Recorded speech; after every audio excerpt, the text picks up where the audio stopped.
Well, Chakri, 2019 belonged to the large caps. In fact, just a handful of large caps, 5 or 6 of them, while the rest of the markets languished. For 2020, what is the bet that you're taking? Are you looking at any of these undervalued, beaten down stocks? And if yes, which ones? That's a good question. Even if you roll forward into 2020 and if you remove the financials, for FY20, the earnings is largely going to be flat.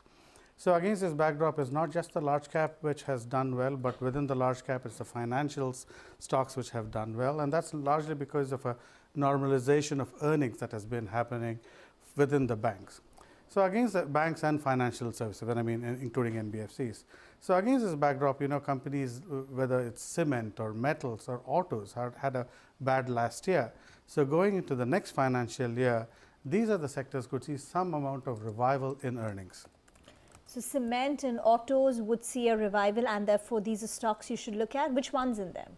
Okay, if you look at cement, basically, across the board, whether it is an Ultratech in the large cap or a Heidelberg in the mid cap, these companies are beginning to show a fair degree of volume growth.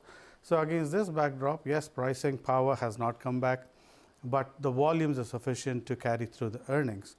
And in the case of autos, clearly it is still only the tractors, because when it comes to passenger vehicles, it's still kind of weak. In case of commercial vehicles, it's really weak. So we're looking at companies like Escorts, like M&M within the autos. Okay, so Ultratech, Heidelberg, Escorts and M&M are some of the stocks that you would be looking at in 2020. What about these IT names? We are entering into the IT season. IT stocks are pretty much at their lifetime highs, at least these large cap names. Are they primed for disappointment? I don't think so, because if you look at IT as a sector, they kind of underperformed the Nifty last year. And going into this year, if there's one sector which has a fair degree of earnings visibility, it's IT as a sector. And valuations wise, they're not too expensive. Earnings, yes, they will grow in their traditional range. So against that backdrop, companies like HCLT are fairly, within the large cap, are looking fairly okay. And we're in the frontline Infosys and TCS. So I would continue to invest in frontline IT companies, especially against the current backdrop where both domestic and export is looking a kind of bit dicey. Any of the NBFCs where you're sensing an earnings recovery, or some of the pessimism which had gotten built up in the stock prices could wane in 2020? Indeed, I think we've gone through a huge cycle in the case of NBFCs, a negative cycle at that, and within that, I think where we'll first come back is companies like the well-run companies like Cholamandalam, Financials. Now, these guys will benefit both from a pickup at an eventual point of truck sales, as well as some kind of rural thing in the case of Financials.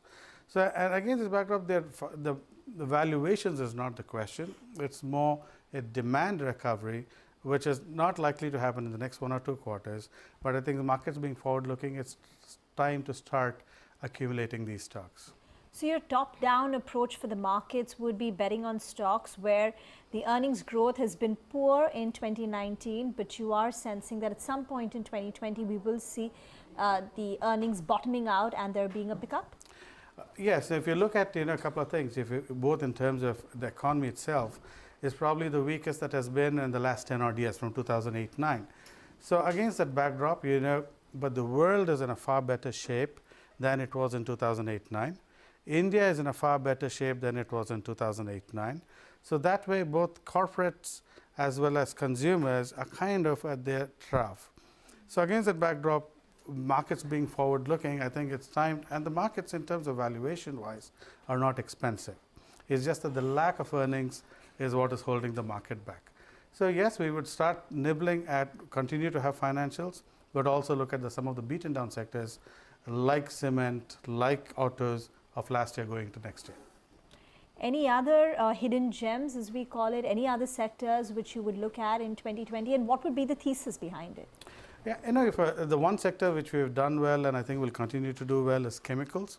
Why is that? The chemicals, a good, well-run chemical companies, a number of them in India, have a fair degree of export revenue, and export revenue still continues to be having a good degree of visibility. So that is unlikely to be hurt in terms of the growth is visible out there.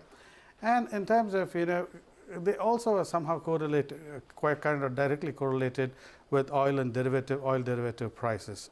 So against that backdrop, in this quarter, you will see some kind of inventory gains, and also given that the demand wise, they are not heated up. If you look at many of the stocks, are still trading at fairly decent multiples with a good earnings visibility.